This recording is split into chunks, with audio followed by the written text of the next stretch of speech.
can't hold it back. I can't hold it back.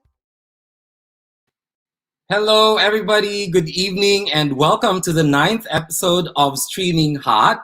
Tonight's episode is intended to strike while the iron is hot. You know, these days, much of the things that you see and read on the news would have something to do with the University of the Philippines. And you all know why, I can talk about it comfortably. That's pretty much where I spend half of my life in, and, working for the university as a faculty member as well. So UP these days has been on the spotlight, and not in the usual triumphant and celebratory way, but in an embattled kind of way. And you know the topic we're going to cover tonight. And I am going to basically just share and explore, just like everybody else, how this has come to be and what is really the point of all of this. So, ladies and gentlemen, thank you for joining us tonight. A lot of people have been sending me messages how excited they are about tonight's episode, because this is really special for me, because I was able to get the nod of the one person that is, probably the most reliable authority to talk about the topic. It's like, let's not go anywhere far, or let's not talk to other people on the side. Let's go straight to one of the major veins of the university, who's been with the university for a long time, and also been a student leader and a very vocal advocate of many things, as reflected in the way he also expresses himself in social media. And we love it. We love how authenticity plays a part nowadays, where social media also plays a crucial role. So everyone who's watching tonight, whether you're from UP or if you're not from UP, tonight is just going to be a learning experience, because we will be listening to someone who can share with us his insights and a lot of things that we will learn from. So, ladies and gentlemen, I am honored to have on my show an esteemed guest for tonight. His term as UPD Chancellor starts at a time when we are continuously trying to survive the battle with the pandemic. But it's not just a pandemic that UP as a university is faced with. Recently, UP has been on the headlines and bombarded with many issues, such as, of course, the abrogation of the UP-DND Accord, the red tagging of members of UP community, and, of course, the uncertainties that the university is facing with the growing propaganda against UP. So tonight, we will explore to clarify, and we will intend to enlighten. We hope so. We want to enlighten the public on these issues. And helping us all in seeing things clearly is no other than the Chancellor of UP Visayas. Ladies and gentlemen, it is such my honor to have him here tonight. Please help me welcome Chancellor Clement Camposano. Good evening, Sir Clem. Hello. Hello. Oh, Thank you kamusta? for saying Yeah. yes to this. Yeah, I know it's a Sunday. It's one of the few times that you have you can be with your family, your beautiful wife. Sally, hello, good evening. I hope it's not much, sir, that you are here with us tonight. Oh, it's okay. I do welcome the opportunity. It's such a welcome break. I just finished watching a really violent movie, so I mean, this is a break. May I ask what movie that was, sir, that you've just watched? I just finished watching Narcos. Yeah. Oh, So the one yeah. about Pablo Escobar. Yes. Yeah, I know that. Ah. Is that the one on Netflix, sir? Yes. Yeah. I do Netflix. That's my thing. That's my And I'm that's surprised my that you're a that's my serious guy. that's my drug. That's my drug. I also finished Narcos. Well, when it came out, and yeah, the gore is. I think it was close to reality. That's how they were, no, in Yeah. Colombia, and the drug cartel. Well, Yeah. something violent is also going on right now, and this is why I invited you to be here on my show. And right now, sir, we're being shared by many people, and as promised to you, we have invited also some of our friends in the media, so that whatever you will share with us tonight can also be multiplied and be able to reach as far as possible to many people, and be at least be understood where we're coming from and why we're even interested in talking about this, other than the fact that we're really the affected ones. So my first question, sir, would be, we all know what the well, as far as what is being presented on the news is. But in your own words, can you tell everyone watching us tonight what the 1989 UPDND Accord is and why it was created in the first place? Yeah. Well, that's one of the things that we always emphasize when we're trying to explain something is always to invoke the context, because Yes. I think context is everything. Huh? Yes. A lot of words have been thrown, opinions thrown, tabled, asserted by people who really did not understand the context of the accord. And I think any meaningful conversation should begin with the context.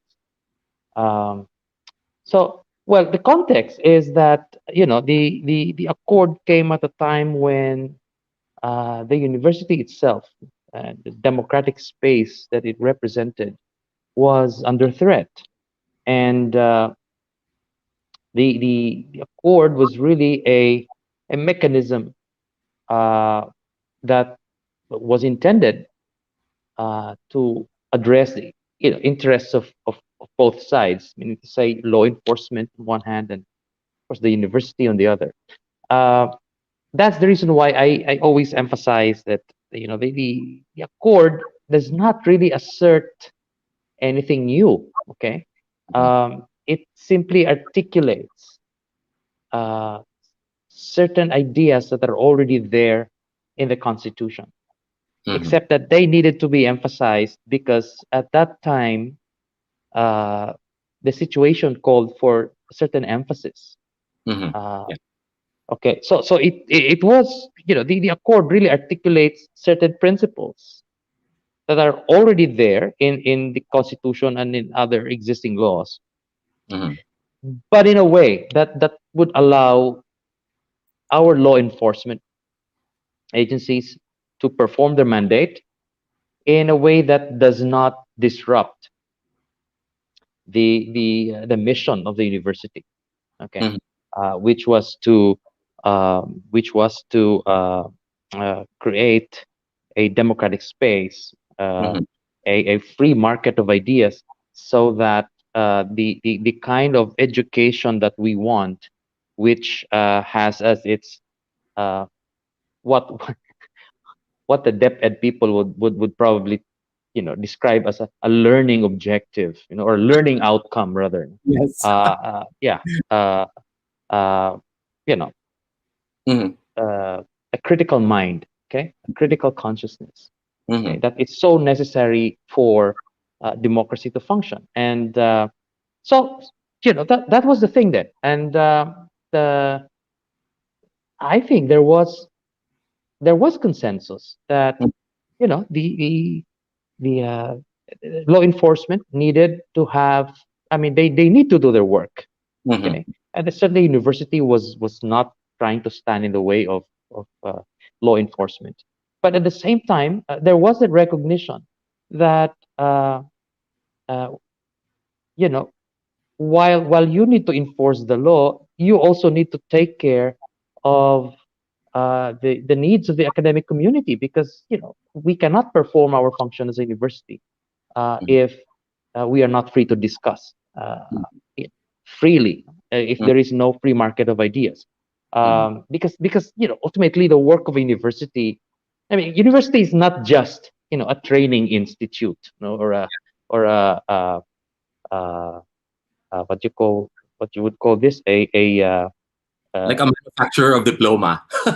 well, yeah, but it's not just a place where you acquire skills. Okay, I mean, Yeah. this is, yeah, university is where you nurture a certain critical orientation. Mm-hmm.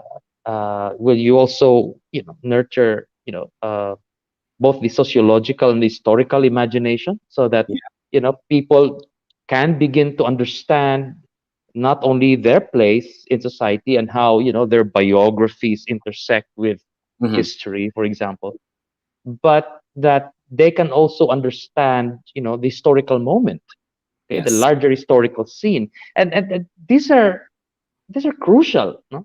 Things, no? Mm-hmm. Not easy to appreciate, but from where we stand, these are things that uh,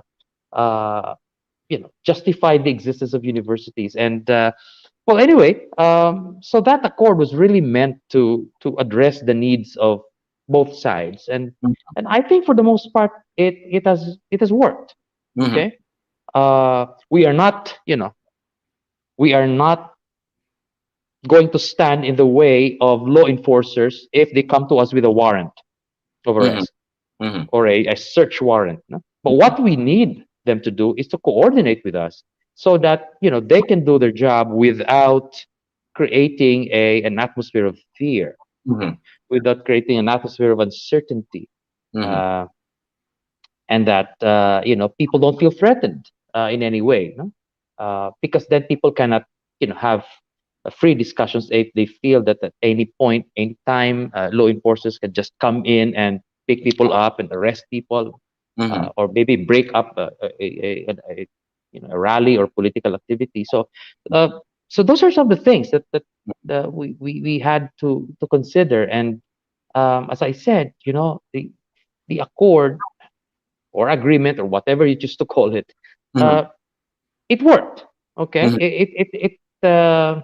it served us well for a number of decades. So Mm-hmm. we were really quite surprised that this was abrogated and without consultation. So and what makes it more um, uh, disconcerting is Mm-hmm. that it comes at a time when the red tagging activities have intensified. I mean, you have people. I mean, not uh, not not nobodies. I mean, we're talking about responsible people. We're talking about people in the commanding heights of their organizations in the military, making very cavalier statements about UP being a safe haven for enemies of the state, the breeding ground of communist rebels and so on. I mean, uh, that's the context, and that's Yeah. the continuing context, and that's Mm-hmm. the reason why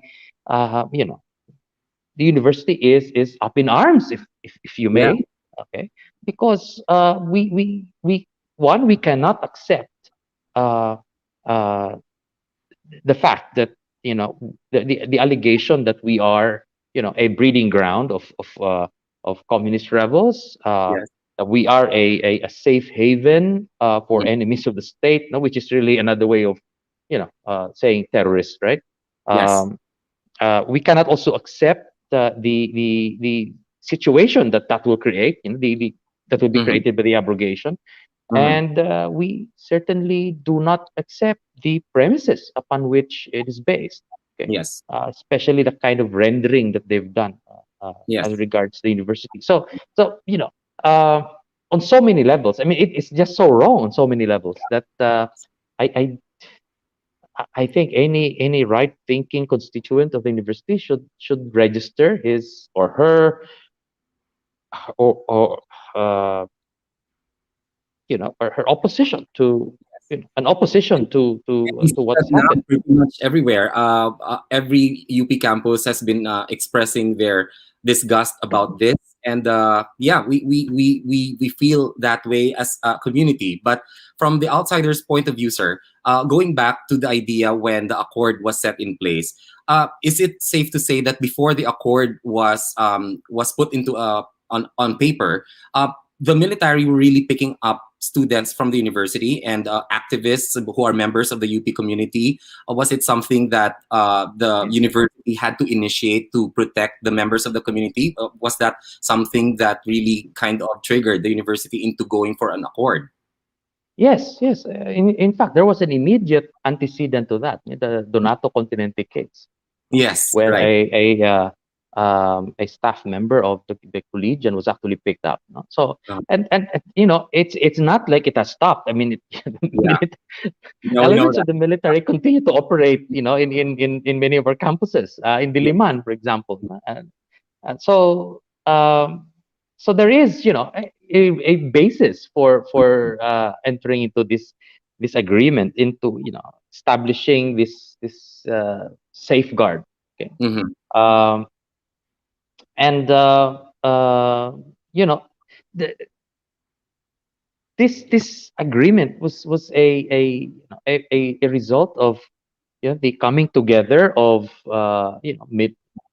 leaders in the military, and of course leaders in the university. So Yes. I mean, this is not something that this is not in fact a result of a protest movement where the military was eventually forced to to grant concessions. It's not.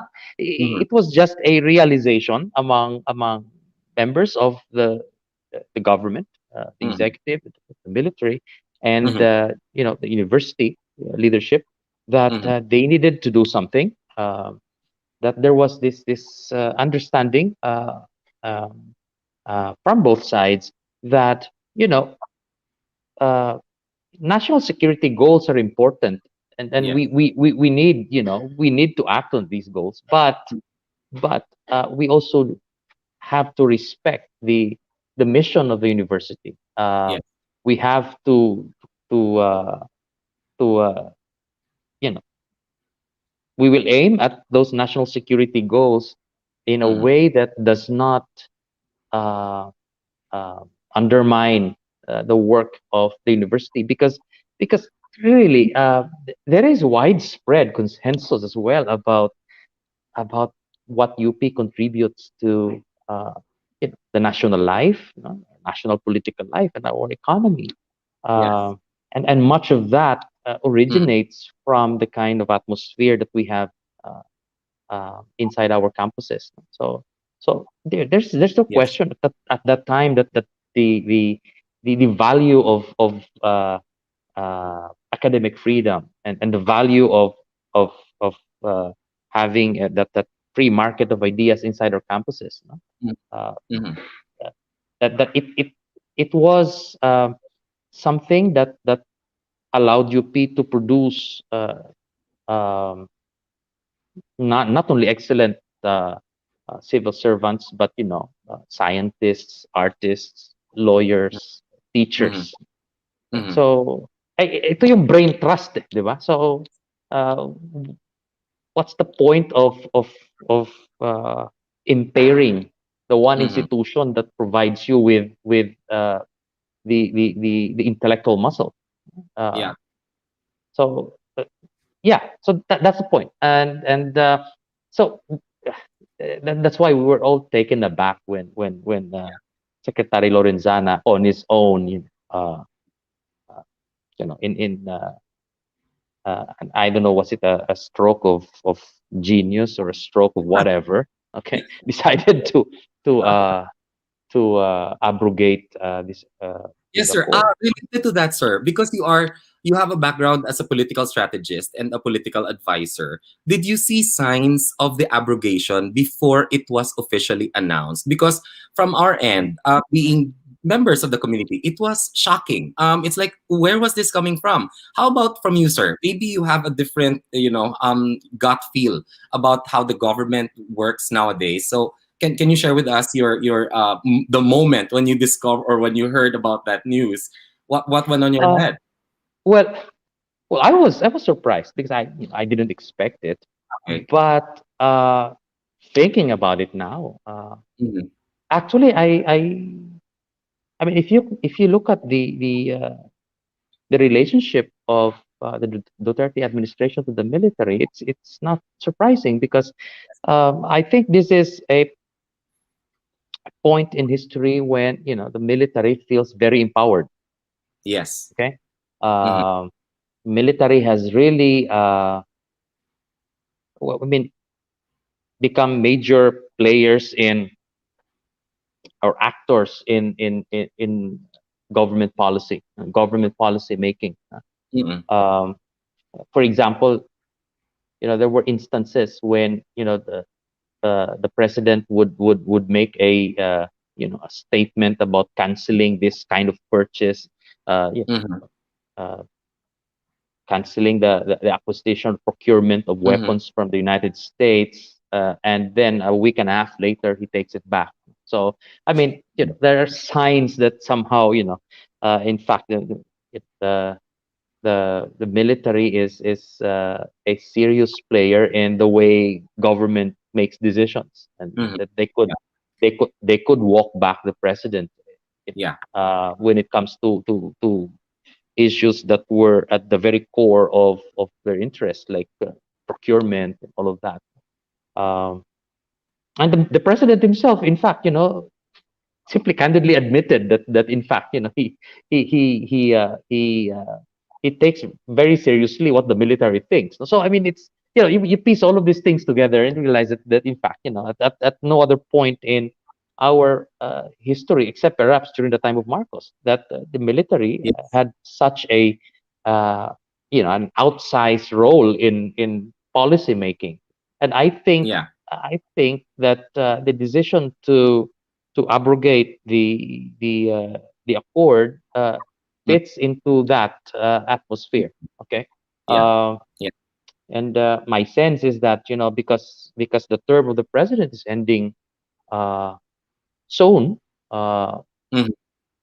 that the perhaps there are some people within the defense establishment that are trying to maximize whatever, you know opportunities they have. I mean, they perhaps sense that the window could be closing to do certain things, and they're taking advantage of it. So that that's not a difficult thing to appreciate and understand. Yes. And so that's the reason why I think that the university community should really stand firm, because I mean, who will Mm-hmm. protect the interest of the university, in such a situation? I think, our Yes. best bet would have to be our community, right? Not just Mm-hmm. professors, but students, alumni, uh, you know, all these sectors to come together and articulate the institutional interest of the university. Okay. Yes. I mean, we're not, UP is not, it's a very diverse place. Okay. It's a plural place. I love to say it, to put it that way. uh, it's a plural place, Mm-hmm. but it doesn't, and so there are all kinds of interests, there are all kind of ideological tendencies within the university. Mm-hmm. But that doesn't mean that we can't come together when it comes to certain core issues. And I think this is as core as it gets. You're talking about our institutional autonomy. Okay? Yeah. And I think, judging by the way people have responded, Do you uh, feel, sir, the oneness in this as far as the community is concerned? When you talk to people, do you feel that we are indeed on the same page as far as protecting our community is concerned, and protecting the Filipino people in general? Are we together as one here? well, let me put it this way. If Samasa and Togon can issue a joint statement, then we're you know we're pretty close, right? Where that hasn't happened Parang before. happen, sir. Yeah, Parang minsan lang yan. Hindi yan madalas na yeah, pwede sila joint statement. yeah. And you have people from different ideological tendencies coming together. Yeah. People who have been separated by differences, not only over strategy but over very fundamental goals. Uh, Yes. you know, uh, Finding themselves in the same rally, or maybe in Mm-hmm. the same political space.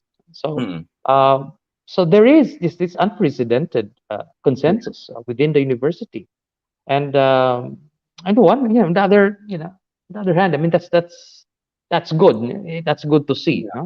No? Yeah. That we're ready to protect the university, Mm-hmm. from those who would not only disrupt its work, but even undermine uh, um, its institutional autonomy. Um, Yes. yeah. So But what do it's you fear most, uh, sir, about this abrogation as far as UP's academic freedom is concerned? Is there are there specific things that play in your mind that might really get in the way of how UP celebrates academic freedom because of the abrogation? Well, my concern has to do with rogue elements in the military. I mean, there are members of the military organization who might, you know, not just overly enthusiastic, but people whose level of enthusiasm far outstrips their sense, their Yeah, common sense. goes No? all the way Yeah, over. yeah. They're all enthusiasm, all energy, no common sense, no, or no prudence whatsoever. No, and they just Yeah, barge yeah, into the campus or do certain things that yep, all kinds of really regrettable things. And we know that yes, uh, high-ranking officers, in the recent days, high-ranking officers of the military have been doing things that are rather shocking, like putting out a list uh, uh, yeah. that is not Filled only with- full of holes, but it's like something that came out of a creative writing workshop.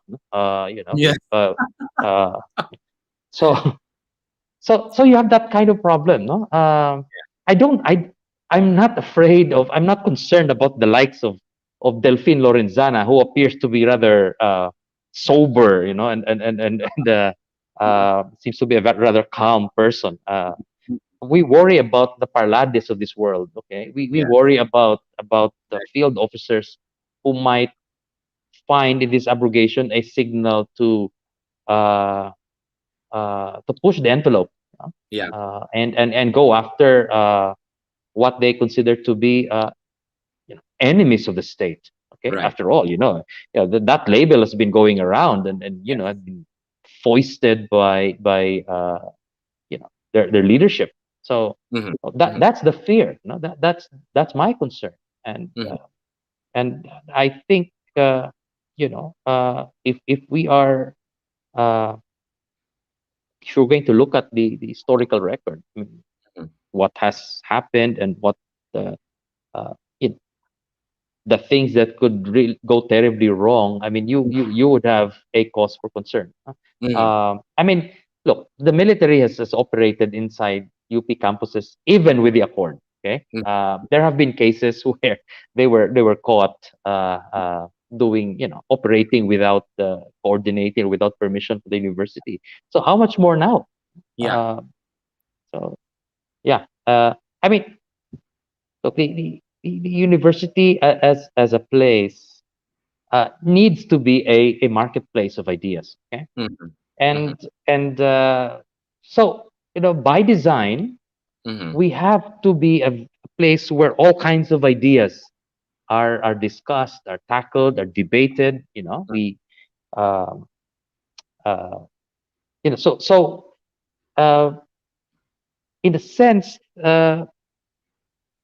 if you're if the military organization takes it upon itself to decide which ideas are acceptable and which are not, which ideas are permissible and which ones are anathema to the security of the state. Okay, uh, then we have a problem, Yeah. because now the military is overreaching. Okay, Mm-hmm, mm-hmm. uh, they can't even come up with a list. Okay, I mean, an accurate list. So how much more determine Mm-hmm. whether a particular set of political ideas are uh, uh, acceptable or not, or whether certain ideological views or certain views of the world Yes. are a threat or not to the security of the state. I mean, it's just Mm-hmm, not it's not within their area of competence. mm-hmm.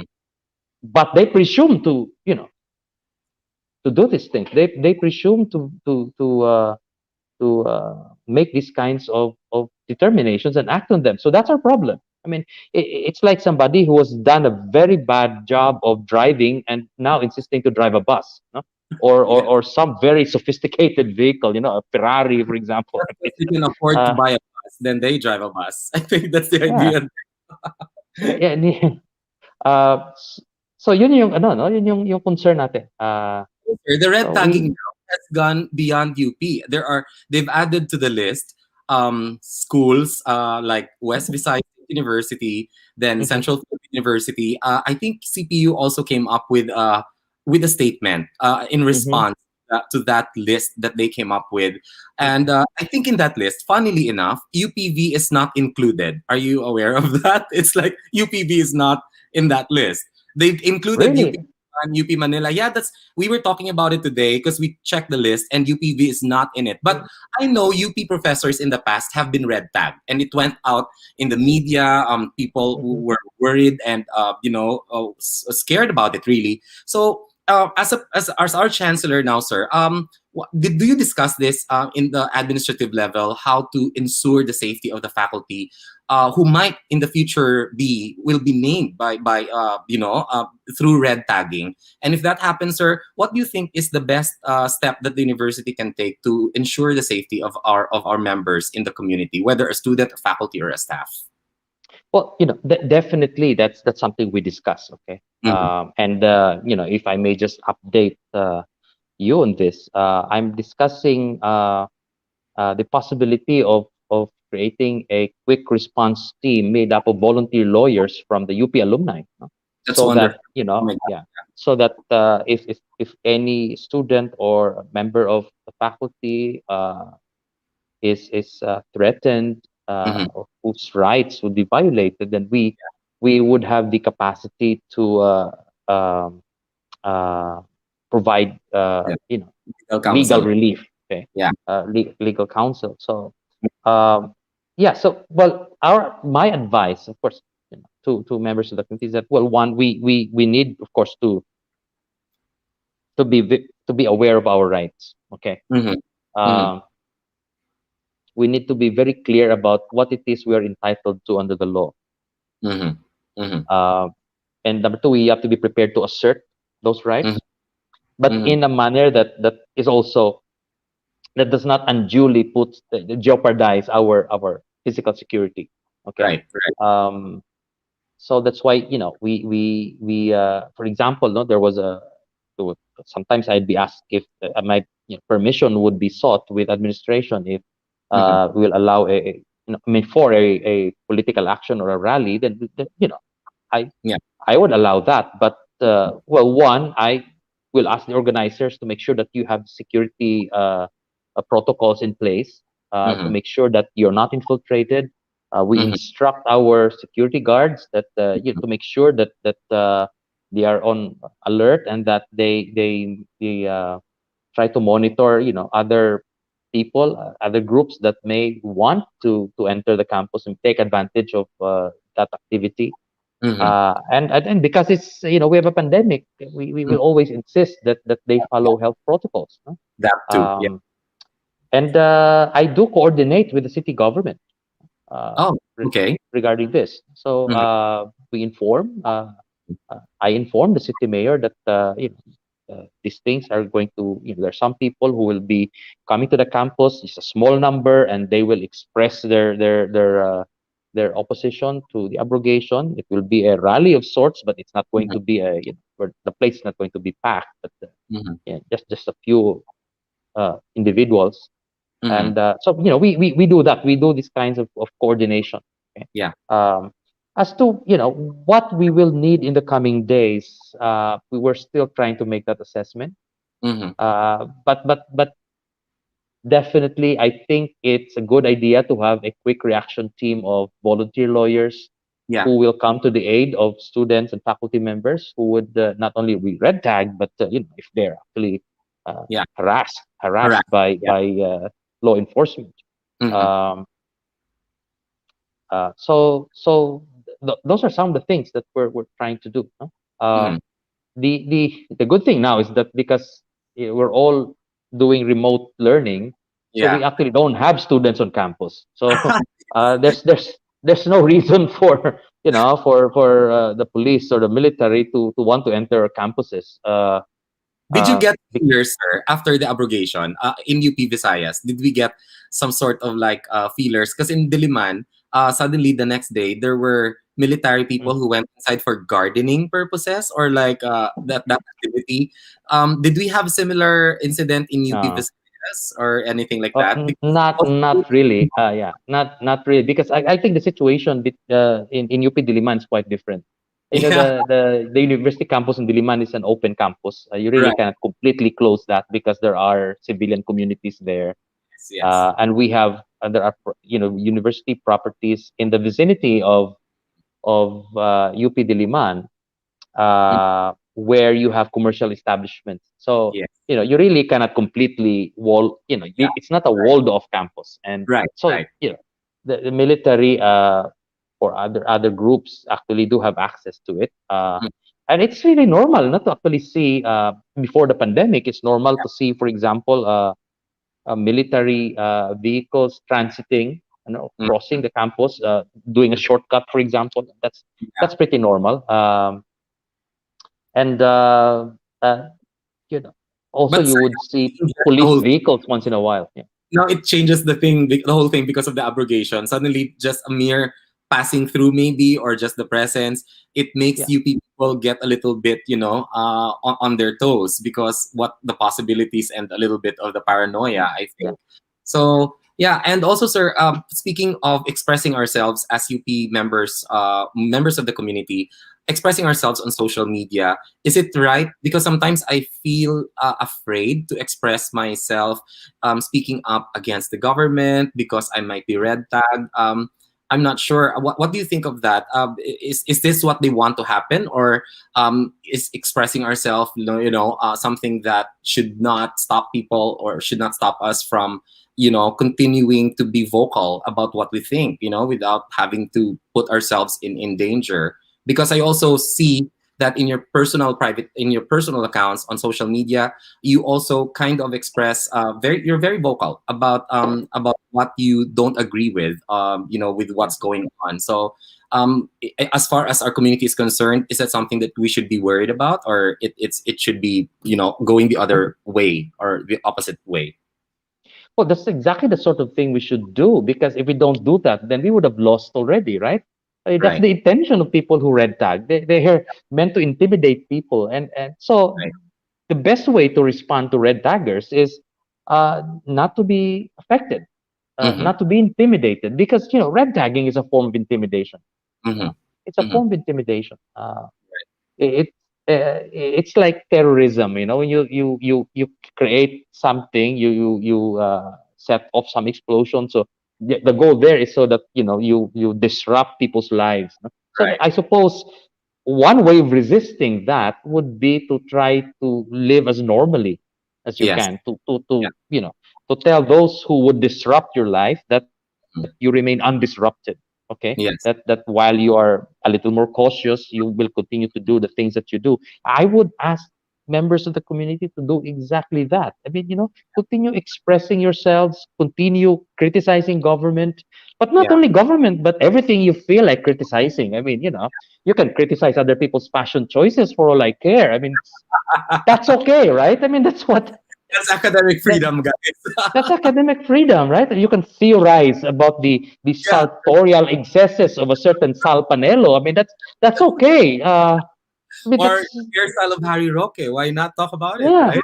yeah. I mean, continue doing the things that you do and do more. Yes. Do more. Yeah. Okay.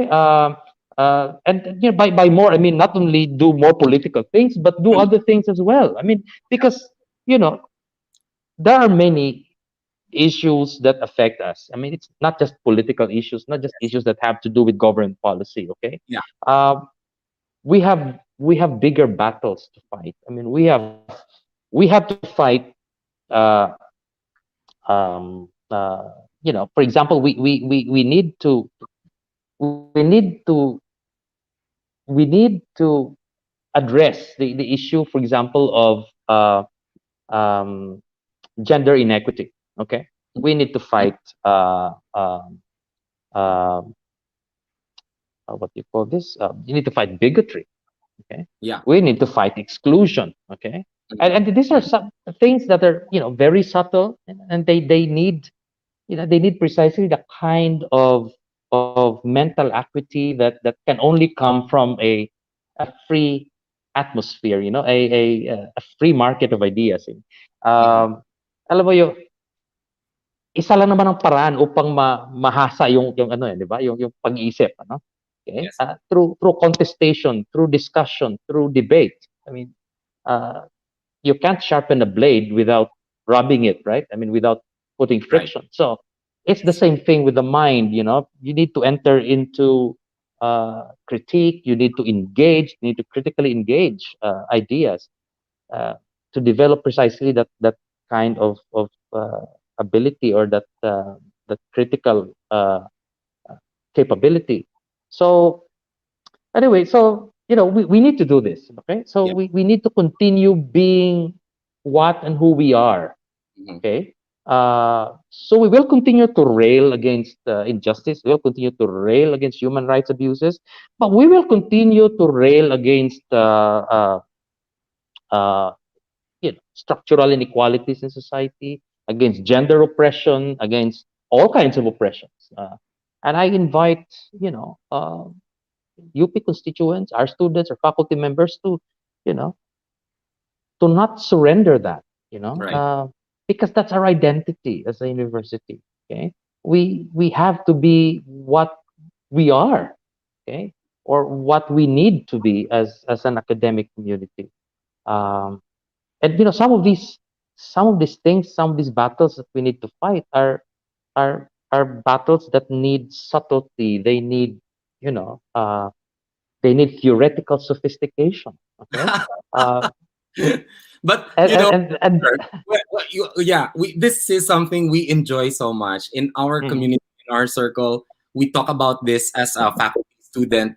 We do. mhm, But isn't this sometimes the reason why we kind of detach ourselves even farther from the people who kind of don't understand why we need to engage, why we need to theorize things. And it's always about UP and other people. And I feel offended by that because I try to reach out, but when we start talking about intellectual things, there's the concept of smart shaming, and then you mhm. try to, and then you decide, I'll just talk to a fellow UP person, which is for me, it's super sad because I think you can learn from anybody, and people can be enlightened if only they have an open mind, right? So Yes. I'm sharing this with you because you actually inspire me right now, and I'm sure a lot of people were getting comments right now about how you inspire everybody, and to actually tell them that we have to continue being like this, being the UP that we are, that to express ourselves and to question and to debate.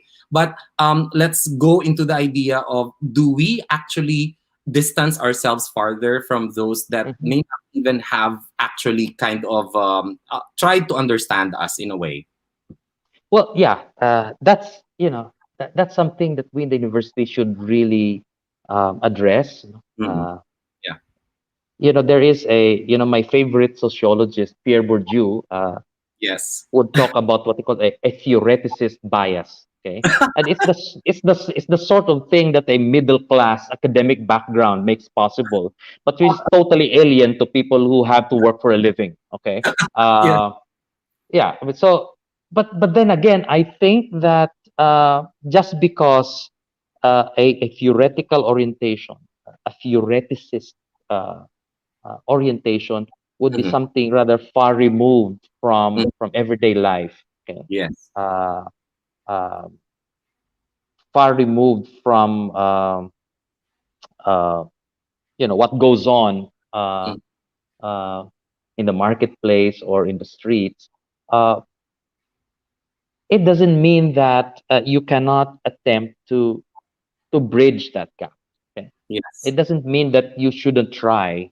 Mhm. Okay, um, because if we are to enrich public opinion, if we are to educate public opinion, Mhm. then we need to make an earnest effort to communicate these so-called theoretical concerns, um, because these are things that concern the public. Yeah.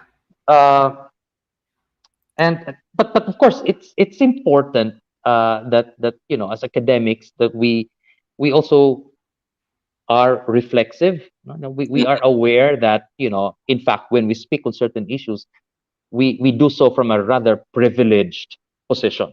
Okay, Yes, right. so Yeah. we need to be aware. Okay, we need for us to become part of the solution, we need to understand how we are also part of a problem. I think Right. that needs to you need to do that kind of maybe Mhm. an intellectual mea culpa, right? An acknowledgement, Mhm. uh, so you can move forward. Okay, Mhm. so that Mhm. you can do in that engage in authentic critique. Okay, Yeah. um, because I really believe that I mean ideas are not just for intellectuals. Okay, Yeah. in the same way that I also don't believe that classical music is only for Musicians or music. or aficionados or Yeah. the culturati. Yeah. Actually my inspiration for that is an Ilonggo, a very famous Ilonggo musician. Uh-huh. Uh, his name is Kevin knows him, of course. Dr. Lopez Caballo. No? Oh, Yes. yes. Of course. Yeah. Yeah, this is a guy who has a Stradivarius and who plays classical Yes. music, but Yes. this is also the guy who doesn't mind playing in a cockpit, okay, Yes. or Correct. in the middle of a marketplace because he wants to take classical music uh, To the to the people, masses, to the and masses. and I yeah, and I think we need to follow that example. Right. Right. Because I think the biggest mistake we can do as academics, as intellectuals, as public intellectuals, Mm-hmm. is to confine ourselves to what you call this to our own circles, Mm-hmm. to our own groups, to our own class. Okay, because that's really a form of bigotry. Okay, Yeah. uh, this is what George Bush, believe it or not, it was George Bush who said this, no? The soft bigotry of very low expectations. I think we need to grant Mm-hmm. the masses more credit. Okay. Uh, maybe they don't speak our language. Mm-hmm. Okay. Maybe they can't, engaged in the same kind of intellectual explorations that we do. It Mm-hmm. doesn't mean, however, that they're incapable of understanding ideas. Okay, we just need to figure out how. I mean, to me, that's a crucial point. You know, my craft is ethnography, and that's one of the things that we are made to understand. No? Mm-hmm. Um, you must always aim for. I mean, one of the things that you always have to aim for is you have to be reflexive. You have to be Yeah. aware that you always speak from a particular location, okay, from a particular position. We are all positioned observers, Mm-hmm. and if we are not conscious of that, then we run the risk of uh, you being irrelevant. No? Mm-hmm. Wasting our time in the public sphere because we don't connect Mm-hmm. with the masses. We don't connect with people who do not share our bourgeois proclivities. Okay, so for ideas and all of that. And so, Yes. at any rate, that's our responsibility as scholars of the people, diba? That's Mm-hmm. our responsibility as members of the UP faculty. Right. We do not have the luxury of remaining in our ivory towers. Although I Yes. know a good number of UP academics who do precisely that, and Right. in the Right. most unapologetic way. But I think if we are if we are to be relevant, if we are to serve the people, we need to go down. As you grow older, you become less and less patient with that department, like trying to be reflexive, to use your term. Mhm, And with what's going on right now, UP is put in such a position that everyone who belongs there and those who don't, it's the us and the them kind mhm, of separation. And you can see mhm, that with how people comment and how mhm, people would bash also pretty much mhm, everyone who belongs in UP. So that's Mhm. where sometimes a little bit of a dilemma comes to, not maybe not just me, but a lot of other UP members Mhm. of the community, that how do we continue sounding too academic, or like when we discuss, all of those things. But hearing from you now, you're right. I mean, I love it. The the bigotry of minimal expectations. The soft bigotry of very low expectations. Well, not my words. They belong to George Bush. Okay. I have a real difficulty admitting that it's George Bush who actually said that. But I mean, Exactly. uh, but really, I think we in UP we need to accept that we are partly to blame for this problem. I agree. Sure. Um, that that there's a certain kind of intellectual arrogance that comes with being in UP. Yes. That we tend to think that all other people and even those from other schools are beneath us, right? You know, I have been privileged to Sir, teach that's true. in That's other true. schools. Okay, I have worked in other universities, and I can tell you that uh, many of our claims that we are the best is simply not true. I mean, they have they also have good students in other places, in other schools, and Mm, these other places can be just as stimulating, just as yeah. intellectually challenging. So hindi naman totoo yun, no? Mm, It's just that it's just the UP myth. I mean, mm, and we just love that. We you know we luxuriate in these kinds of things, yeah.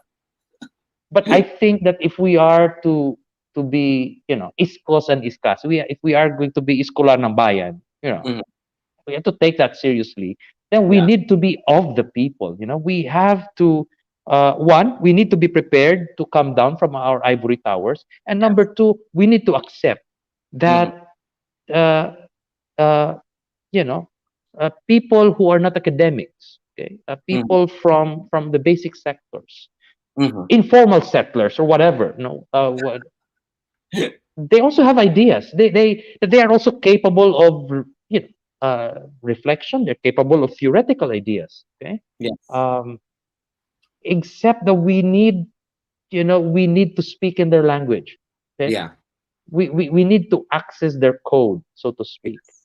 Uh, and that's not easy. I mean, if Yeah. you've stayed too long in academia, Mm, as an academic, you tend to, everyone's just you always feel that it's the world that has an obligation to understand you, even if you're not really making sense at all, right? So the presumption always is that, well, I'm making sense and you're not, and so your duty is to understand me so that you become worthy of my attention. I mean, that's but I to our colleagues in the academe, we gloat a lot, but amongst ourselves, and then we walk the talk. When we get out of the university premises and we do our jobs, we do really excel, and I think that's why it overpower or overshadows the other minute details of our gloating of, like, our self, elevation compared to the other people. But Sir Clem, going back a little bit on the concept of the accord being, taken out of the agreement, what do you think, among many others, what do you think is the end game of this propaganda war against UP? Did you theorize it? Do you have any intellectual or like academic assumptions where this is all going so far? well, but this is, you know we are in a situation where the end game is not pretty clear. Okay, I think on the one hand you have people in the defense establishment who are trying to get the most out of what they have at the moment, okay, the opportunities that they have, Mhm. and I think it's incumbent on us to stand firm, to assert our rights, and perhaps even explore the possibility of negotiating with our detractors. Mhm. Yeah, but not just negotiating in a naive way, negotiating from strength, no? by Yes. by being firm about what we consider to be our institutional right, no? Mhm. Our our democratic rights, Yeah. uh, hard won, hard earned academic freedom. Mhm. Uh, so, so we need to make a point, and we need to make it very clear that we are not going to be, we are not pushovers. Mhm. That we will continue to do the very things that we're good at, which is to rail against corruption, to engage in critique, Yeah.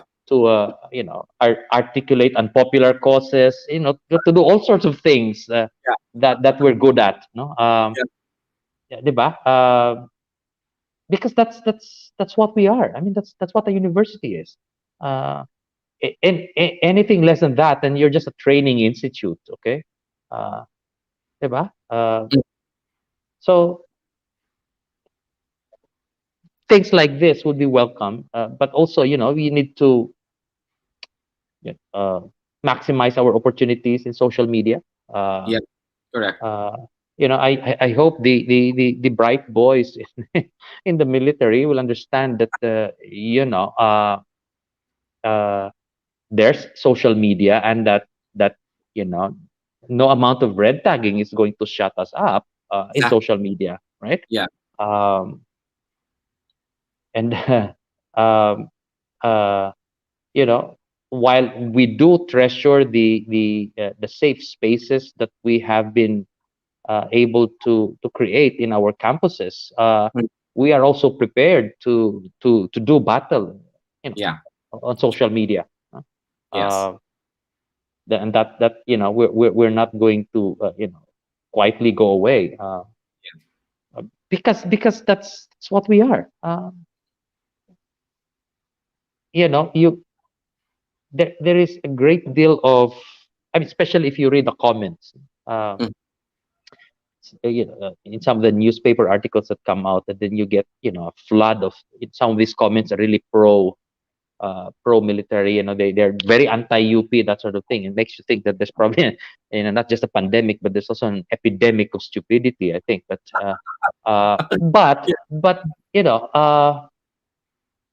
on the other hand, I think that we have our work cut out for us, that we need to be patient, and we need to explain, and we need to engage. Okay. Mhm. Mhm. uh, One thing that we should never do is preach to the choir. Okay. Yeah. Correct. uh, and that happens very easily in social media. Okay. Yeah. Happens, you you what happens in social media is that we are able to, uh we can articulate ourselves fine. I mean, we have that kind of flexibility. We can engage in we can curate all kinds of images in social media. Correct. But the thing is that social media can be an echo chamber. Yeah. So so your tendency there is for you to end up preaching to the choir. Okay. Mhm. um that doesn't serve our goals Yeah. at all. I mean, that doesn't serve our purposes. Yeah. um there was this sociologist. His name is Zygmunt Bauman, and he said, you know uh you know social media is exciting, but it can also be a trap. It's Yeah. a trap because people don't understand that social media is not really a community, it's a network. And there's a difference. There's a difference between a community and a network. uh you know when you talk about the community, you belong to a community. Mhm. Okay. The network belongs to you. I mean, in Yeah. in Facebook, you're at the center of your own miniature social universe. Okay. Correct. So you're surrounded by friends, or Mm. people that you have entered into consensual relationships with. And so the likelihood of those people affirming you is very high, no? Yeah. Okay. Yeah. Otherwise then unfriend, right? I mean, you have this spectacle of, you have this really funny spectacle of people who, Unfriend of people. Yeah. yeah, people who've been friends for 10 years offline, and they unfriend each other online. So I don't exactly know what happens after that, right? Uh, Divides crazy, no? So, Mhm. but yeah, so that's the problem with social media. Okay. Yeah. because you tend to think that you're able to articulate yourself, you have a lot of supporters, but those are the very people that are already your friends. I Yeah. mean, what about those people who don't like what you're saying? Yeah. I mean, Correct. we need to seek out our Yeah. detractors. We Correct. need to seek out the people who don't understand us, Mm-hmm. and we need we have to be careful not to talk down to them. We need to enter into real conversations with these people, no? Yes. Difficult as it may seem. Mm-hmm. uh, and I think, just going back to a point I made earlier, that Mm-hmm. maybe one way to do that would be for us to be aware of our own positionality, no? Correct. That we are seeing things from a privileged position, and that sometimes we really need to be conscious of that, and to be aware of our own biases, so that Mhm. we can, without having to agree with our detractors, we can at least appreciate why they say the things that they say. So, But that's the and, problem and, with and sir, because you only complain about things that eventually will serve yourself. Like whatever it is that serves you. It's very self-centric. It's the universe revolves around you. The idea. So what you're telling us right now is something that would require a lot of a paradigm shift in a way for people that beyond their network, there are more yeah, people that can actually be reached out, and that you yeah, can actually kind of in a way, whether you change them or not, but the point is you reach out to the real people who don't have to agree with mhm, you all the time. yeah. That's the difficulty. That's the challenge in social media. Yeah. Because, as I said, the network belongs to you. Yeah. So you don't really develop the discursive skill to Yeah.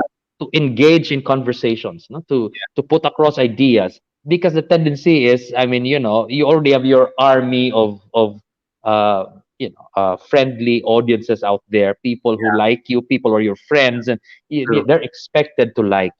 Yes. Okay. Right. They're expected to post hearts and all of that. They're expected to do an uwu, Yeah. yeah, because they're your Ooh. fans, or they belong to your Yeah. legion of fans and your admirers. That, I mean, that's good. That's probably good for the ego, but it's not good for democracy. Okay, it's Right. not good Right. for democracy, because what Yeah. what that does is that creates digital tribes. No? Yeah. That creates, and that's exactly why social media has been weaponized because of that. Mm. Okay. Anyway, this technology is very young, so we're only really at the very early stages of it, so we don't quite understand how that works. and Yes. and Yes. I think what has been going on with the fake news and the weaponization of the internet, I think these are things that we need to learn from. But I do think that once we've figured out what the pitfalls are in social media, that we can actually compensate for those, and maybe adopt strategies, adopt practices Hmm. that allow us to engage people in meaningful conversations. I mean, Hmm. at least use social media for democratic purposes, no? Yeah. And not just buttress our own biases. Um, I think we will get there, sir. Except that now it's really just about like sorting things out. It's like mm, what is personal, what is more purposive. It's also gonna take time to get to that kind of level mhm. of meaning for social media, and so yeah. Just to this conversation is going so well. I don't want to stop, but I promise you we only have 1 hour, and I don't want to take the rest Okay. of your night. Sir, I understand it's your anniversary today. People are sending comments here on our chat. Yeah, yeah. Anniversary to you and Miss Sally, sir. Wow, how many 20, years? 23 years. We've been married 23 years. Happy Yeah. anniversary, Sir Clem. And to Ma'am Sally, I hope you're watching this. Happy Uh, anniversary to you. Yeah, thank you. And our marriage is proof that you can in fact engage in discourse across ideological divides, because we How your dinner dates go. our first date, we engaged in a really acrimonious debate about land reform. Okay. Oh So my. yeah, yeah, that was terrible, no, diba? But that that's that's that's what you need to do, diba? To I mean, if you are serious about ideas, Mm-hmm. okay, then you need to engage not only in friendly conversations, but you also need to engage in really difficult conversations. You need to Yeah. debates. Okay? Mm-hmm. You need to figure out a way to disagree without being disagreeable. Okay, Mm-hmm. uh, and it is really practices like this that we are in a unique position to develop in academia. Yeah. Okay, Yeah. um, and that's the reason why we want UP to be free. Yeah. Okay, we're not trying to hide people who are planning to the what do you call this overthrow the government, etc. There may be a few of them who could, chaotic enough to dream that maybe they can create a new system, a new political system. But there will always be room for people like that, right? Yeah. Yeah. And not only people like that, not only for the chaotic ones, but all other kinds of dreamers. Okay, Yes. all other Yeah. kinds of dreamers. The university has to be a place where where we can have all kinds of dreams, okay, Mm-hmm. and talk about them, okay, Yeah. uh, without the military or the police, trying to looking over our shoulders and trying to see whether we are dreaming safe dreams, something like that. No? It's just anathema to what we want to be. It's just anathema uh, to the kind of atmosphere that we want to create Mm-hmm. for ourselves. Okay, and that really is something worth fighting for. No? So ito yung pinaglalaban natin. No? Mm-hmm. Uh,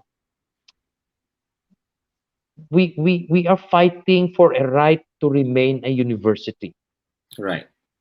Okay, to be able to do, to be able to perform our historical mission. Okay? Mm-hmm. And I hope that our detractors will be able to see it, at least appreciate where we're coming from. They may not agree with us completely, but that Mm-hmm. they can at least understand why we are vehement, Mm-hmm. in our opposition. Okay? Why this is so important to us. Okay, all right. So anyway, Yeah. So so the DND and the UP Accord is still a developing story. I'm not sure if yeah. the dialogue will push through. I know that the UP is inviting our Secretary, Defense Secretary Lorenzana, for a dialogue, and I really hope that happens. And let's see what comes out of it. Right. So this is something that we all look forward to. Last na lang, Chancellor, what message do you have to everyone watching us tonight before I will let you go and enjoy your anniversary evening with your wife? Message. Well, I will say, I think exactly the same thing that I said in my initial statement, that we need to stand firm. Okay. Mhm. Uh, we don't, we do not consider our law enforcement agencies as enemies. Okay. Mm, We understand that they have a role to play. We understand that they also have their own mission to perform. mm, Uh, but we also need them to understand the same for us. Okay, mhm, that we also have our mission, we also have our role, and that the DND Accord, the UPDND Accord, was precisely a mechanism that mhm. allowed these two, these two different missions to Yes. not only coexist but in fact complement each other. Huh? So it was a win-win solution, and that something that has worked so well is really worth fighting for. Okay, I Yeah. mean it may have had its shortcomings, but those are reasons to improve it, and maybe even extend it to other institutions, not to abrogate it, Yeah. in such a unilateral way, no? Right. So yun lang, kailangan nating manindigan, no? We need Yes. to stand firm, we need to assert our rights. Okay, but we have to do it in a way that uh, explains to the larger public, Yes. uh, the reason why we're doing it, that that clarifies for them what a university is. Yeah. Okay, what a university is, ano yung papel natin sa lipunan, at ano yung ano itong pinaglalaban natin, no? Let us not fall into the trap of the temptation, no? To label all of those who oppose us as beneath us intellectually, no? Okay. Mm. That's a that's a non-starter. I mean, you're not going to have you're not going to have meaningful conversations that way. Okay. Yeah. I mean, I may in fact be guilty of I mean, admit I can be rather disparaging at times, but really, I do realize that if we are if we are to enter into this dialogue, not just with the D&D, but with people who do not understand what we do in the university, then we need also to come down from our ivory towers. Okay? Yes. We need to be in the marketplace. No? Mhm. We need to be with the people. We need to be of the people. Okay? Yes. So this is an opportunity for us to also end our alienation, diba? No? Correct. So Correct. Yeah. uh, This is one way, and we're doing it now, and I'm yeah, glad. yeah, It's a yeah. great opportunity. Ah, Well, all right. well, Chancellor, thank you for being a source of strength, and thank you for being an inspiration. Tonight, you have inspired so many people, both from UP and not from UP. We have provided them with insights that have opened their minds, and still probably mixed reactions, but that's how it is. But the Mm-hmm. great thing is we engage and we step down our ivory towers, and we are accessible to people. So tonight's conversation with you, Chancellor, is something that's truly meaningful, and thank you so much for your time. I just want to say happy anniversary to you and to Ma'am Sally, and I hope that you enjoy the rest of the night celebrating your 30th or 23rd. 23rd. 23rd. Okay, 23rd. All right. So thank you All so right. much, Chancellor, and have a great evening. Until the next time, sir. Thank you very Thank you, much. Bobby. Thank you, and see you. Thank you, sir. Bye. Bye-bye. So there you have it, ladies and gentlemen, our conversation with Chancellor Clement Camposano. And I hope that you have enjoyed tonight's episode. We went over time, but because we had such a great topic, I couldn't stop. So and we hope that you guys will continue being vigilant, and we continue to believe in the democracy of our country, because this is still a beautiful country at the end of the day, and we all love it because we are patriotic Filipinos. Whether you're from UP or not, we all serve our country the best way we can, because we are Filipinos and we are proud to be Filipinos. So ladies and gentlemen, thank you so much for joining me this evening. I hope to see you again next week for another wonderful episode here on Streaming Hot. I will be posting the topic soon, and just follow me on my YouTube channel and on my Facebook account. Once again, thank you very much, everybody. And to all those that sent comments, thank you, Gid, to Jose Levibiohan, to Marita, and hi, good evening. Thank you. Stella Rongayan, Wendy Palomo, all the way from Korea, Jay Hirochi from Bacolod, Direk Arden Condes, thank you very much. Direk, you're in Pandan, I think, or in Manila, I'm not sure. To Kevs, thank you very much. Ma'am Susan, Manang Eileen, Kath Valencia, Ray Hontanar, Jason David, thank you, and Ike Legaspi, Ma'am Elsie, Nang Amy, and Dada. Thank you very much for sending us your comments. I'll just reply to you after the show. So this is it, ladies and gentlemen. Maraming salamat. Have a great evening and happy Sunday, everybody. Bye!